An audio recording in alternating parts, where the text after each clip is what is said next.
excusez, aujourd'hui, on est en train un peu d'oublier le conflit social qui nous anime depuis 41 jours. Moi, je suis toujours en conflit social. Je l'étais un peu moins le 12 décembre, quand Christophe Castaner et Jean-Paul Delevoye, le haut commissaire aux retraites de l'époque, m'ont affirmé ce jour-là que gendarmes et policiers, nous allions être traités de la même façon. J'avais du mal à digérer que la génération, à partir de la génération 85, allait, non pas être sacrifiée, mais allait être soumise au régime à point. À Force ouvrière, on est opposé au régime à point. Ça, tout le monde le sait. Mais depuis lors, à travers les propos de Madame la ministre de la Défense, il y a un distinguo. C'est-à-dire que les gendarmes, on ne les touche pas.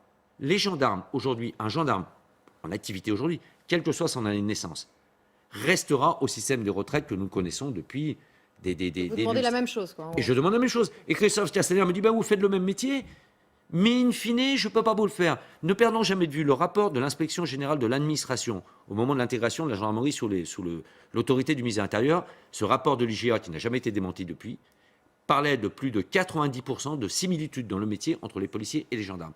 Pourquoi ces 90% ne sont pas respectés dans notre donc vous allez vous remettre en grève? Aujourd'hui, je suis toujours en intersyndical. Je pense sérieusement durcir le ton. S'il est hors de question qu'aujourd'hui, un seul instant, nous ne soyons pas traités comme nos collègues gendarmes. Ce qu'on appelle communément la clause de grand-père l'aurait appliquée, elle doit nous être appliquée à nous aussi, policiers. Retrouvez toute notre actualité sur videopolice.com, la chaîne YouTube d'Unité SGP Police.